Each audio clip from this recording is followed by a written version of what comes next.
Vamos ao Rio de Janeiro rapidamente. A Júlia Calembá está conosco porque teve problema por lá, viu, Bruna? Você viu que um hospital acabou pegando fogo e veja, incêndio em qualquer lugar já é preocupante.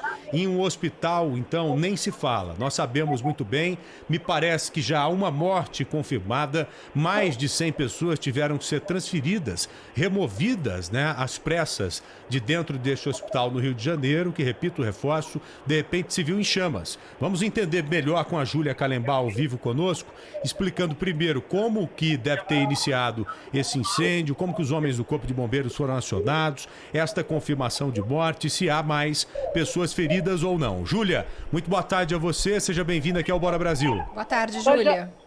Oi, Joel e Bruna, boa tarde para vocês, boa tarde a todos que acompanham o Bora Brasil. Vamos lá, muita informação, Joel e Bruna, desde o início da manhã. O Corpo de Bombeiros foi acionado às 9h50 aqui para o Hospital Federal de Bom Sucesso, o hospital de referência aqui do Rio de Janeiro, um hospital federal.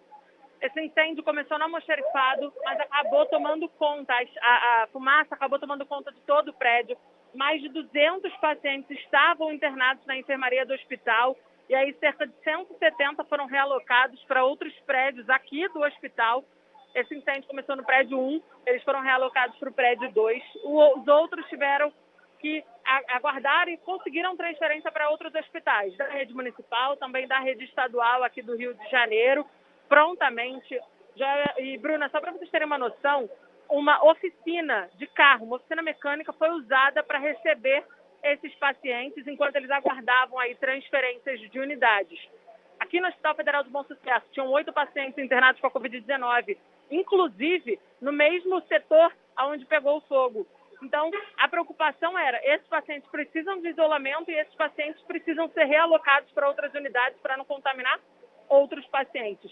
Nesse deslocamento, Joel e Bruna, uma mulher, 42 anos, diagnosticada com Covid-19, ela acabou morrendo, o estado dela era super grave e aí ela não resistiu e morreu durante o deslocamento para outra unidade de saúde. Essa informação foi confirmada pela direção do hospital ainda agora, quando o diretor do hospital deu aqui uma coletiva de imprensa para falar sobre a situação aqui no hospital. Agora, situação de momento, rescaldo, trabalho do Corpo de Bombeiros, ainda muita fumaça, o cheiro aqui de fumaça é muito forte, fumaça densa, uma fumaça escura, Corpo de Bombeiros trabalhando incessantemente para combater, aí, na verdade, nesse rescaldo, né? Combateu as chamas e agora trabalhando nesse rescaldo. Eles precisam resfriar o local onde pegou fogo para aí sim a perícia da Polícia Federal, que foi acionada, como aqui é uma unidade federal, a Polícia Federal foi acionada para realizar a perícia. Então, a Polícia Federal vem fazer perícia, a Defesa Civil já está no local, também Corpo de Bombeiros, Polícia Militar e muitas ambulâncias deslocando a todo momento aqui, levando pacientes para outras unidades. Muitos pacientes foram encaminhados para outras unidades de saúde, unidades estaduais e municipais foram prontamente aí abertas para receber esses pacientes aqui do Hospital Federal de Bom Sucesso, porque a gente sabe que cerca de 200 pacientes para serem realocados em um momento de crise na saúde aqui no Rio de Janeiro, muito complicado. A denúncia dos funcionários, Joel e Bruna, é de que eles não tinham treinamento para esse tipo de ocorrência, para um incêndio. Mas eu vou falar para vocês que eu estou desde cedo aqui acompanhando essa tragédia e eles tiveram um trabalho brilhante, conseguiram se organizar e ajudar todos esses pacientes. Infelizmente, uma mulher morreu, o estado dela era muito grave e ela acabou morrendo em deslocamento, Joel, Bruna. Pois é, Júlia, você se lembra que no ano passado, aí no Rio de Janeiro, no mês de setembro, também houve um incêndio em um outro hospital, o Hospital Badim, e pelo menos 14 pessoas morreram. Agora eu fico intrigado e tentando buscar alguma explicação para esses incêndios todos, porque não foram só esses 2 hospitais, o do ano passado e o de hoje. Outros hospitais pegaram fogo aí no Rio de Janeiro também. Acho que ainda não há confirmação, né, Júlia, a menos que eu não tenha entendido na sua explicação, do que pode ter provocado ou startado esse incêndio. O hospital, ele é bem conservado? É um hospital estruturado? Esse hospital aí do Bom Sucesso em que você está agora? Ou não, Júlia? Ou é um hospital que precisa de zelo? Só para a gente tentar entender melhor o que está acontecendo.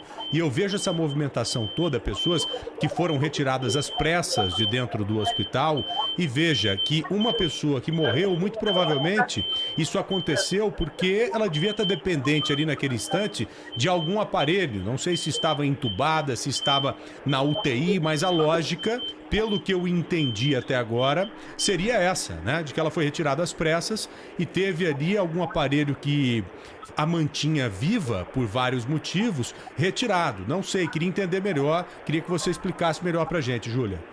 Joel, vamos começar por onde começou, né, esse incêndio. O incêndio começou no almoxarifado, que é tipo um subsolo aqui do hospital. Acabou se alastrando muito rápido. O motivo? Tinham fraldas ali no subsolo, no almoxarifado. E fralda pega fogo muito rápido. E aí o fogo se alastrou de uma forma muito rápida, muito forte, mas só a fumaça subiu para o hospital. Teve até um paciente internado que teve uma parada cardiorrespiratória, mas ele passa bem. Ele ficou bem por causa do susto, ele estava em respirador, ele dependia de um respirador, acabou tendo uma parada cardiorrespiratória. Então esse incêndio se alastrou rápido no subsolo, no almoxarifado, por conta de fraldas.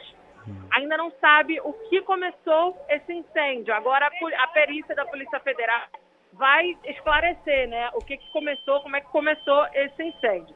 Agora vamos para essa vítima, mulher, 42 anos, diagnosticada com a Covid-19. Ela estava entubada, precisava de tratamento, acabou no deslocamento, não resistiu e morreu. A gente não tem informação, Joel, se faltou equipamento para ela. Essa informação da morte dela acabou de ser confirmada.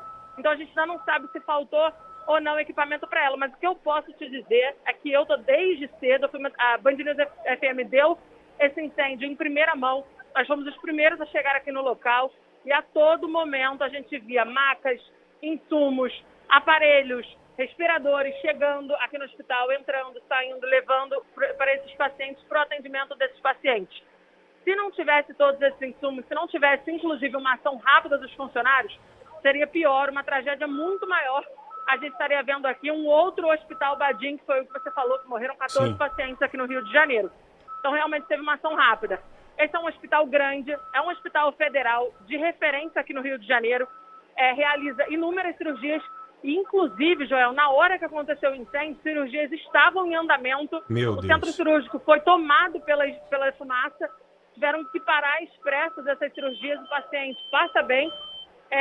Mas essa situação complicada. Realmente, se fosse um hospital que a gente vê essas UPAs, ô Joel, que não tem insumos caindo aos pedaços, literalmente, porque cai teto de UPA aqui no Rio de Janeiro, realmente a tragédia seria muito maior. Esse hospital tem uma estrutura melhor por ser federal e por ser de referência. Então, a gente conseguiu... a tragédia foi evitada, podemos dizer, mas, de fato, a gente vê um descaso na saúde pública aqui do Rio de Janeiro. Nós, da imprensa, estávamos dando informações para as famílias dos pacientes que ainda seguem aqui em busca de informações para saber aonde que foi. Então, aonde foi parar o meu familiar? Em qual hospital que ele está? A situação agora é essa. Onde que está o meu familiar, né? Nas redes sociais, inclusive, Júlia, a gente viu vários vídeos de pessoas até às vezes comemorando. Encontraram minha mãe, me disseram para onde a minha mãe foi. Porque há essa loucura. E aí muitos pacientes que estão nessa situação que a Júlia disse, de isolamento social. Então é um problema tudo isso no meio de uma pandemia. A Júlia falou agora dessa morte, Joel. A Rádio Band News FM, inclusive, conversou com o Carlos Acef, que é o coordenador médico assistencial do hospital. E ele falou justamente sobre essa morte. Vamos ouvir, Júlia, fica aqui com a gente, por favor. Vamos lá. Infelizmente, um óbito de uma senhora de 42 anos que aconteceu na unidade de Covid durante o processo de evacuação. Isso foi inevitável. Eu posso dizer a vocês que um único paciente em estado gravíssimo durante o processo de evacuação veio a óbito durante a transferência. Não houve nenhum outro óbito confirmado até o momento. E não há mais nenhum foco de incêndio, mais nenhuma chance desse hospital pegar fogo novamente? Ou já foi descartado pelo Corpo de Bombeiros, Júlia?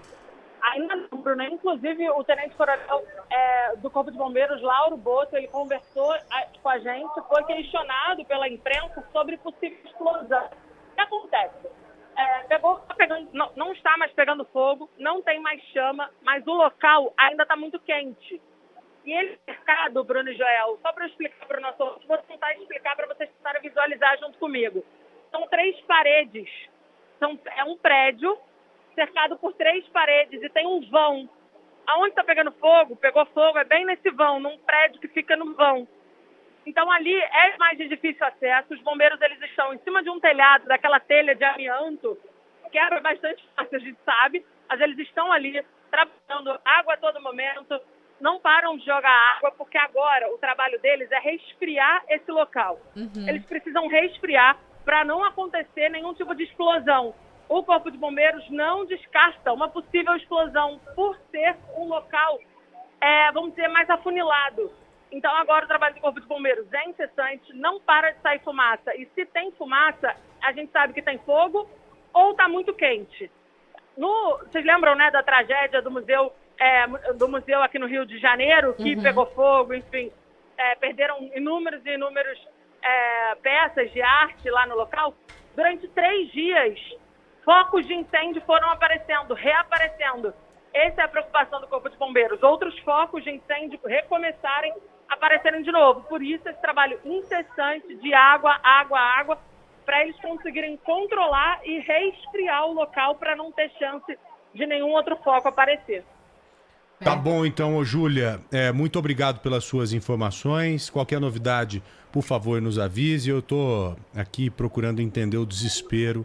Imagine o desespero de um familiar tentando encontrar o seu parente ali, né, no meio do hospital, no meio do incêndio, fumaça para todo lado. E nós sabemos que, como a Júlia disse, a fumaça se propaga com uma velocidade muito grande e há pessoas que morrem em incêndios não por ter entrado necessariamente em contato com as chamas ou com um calor, mas por ter inalado uma quantidade excessiva de fumaça. As nossas condolências... Ô, Joel, pois não, Júlia? Se você me permitir, só Claro. contar, então, um reencontro, porque a gente vê essas tragédias e a gente acaba da tragédia, a gente tenta tirar alguma coisa bonita, né? Nessa oficina que foi utilizada para levar pacientes, para, enfim, tirar eles do prédio e botar em algum lugar seguro, tinha um senhor de 73 anos. Na porta, Joel, tinha o cunhado dele e o filho desse senhor, de 6 anos, estava no colo, chorando muito, procurando o pai dele. Eu perguntei quem era o pai. Quando a gente entrou para dentro da oficina, o pai começou a gritar: meu filho, eu tô aqui, eu tô bem. Arrepia da cabeça aos pés, a gente vê a criancinha chorando, desesperada, esse reencontro de pai e filho. Os funcionários do hospital trouxeram esse paciente até próximo do filho para eles se verem, para o filho ver que ele estava bem, que estava tudo bem, e ele foi levado para outra unidade de saúde e o filho foi junto na ambulância com ele. Eu imagino, né? Eu imagino o sentimento dessa criança logo depois de encontrar o pai. E arrepia mesmo, como a Júlia acabou de colocar pra gente, é inevitável, né? As coisas boas que a gente acaba retirando das tragédias. Júlia, aquele abraço pra você, bom trabalho, até breve aqui no nosso programa, tá, querida? Obrigada, Júlia. Até, gente. Um beijo. Um beijo.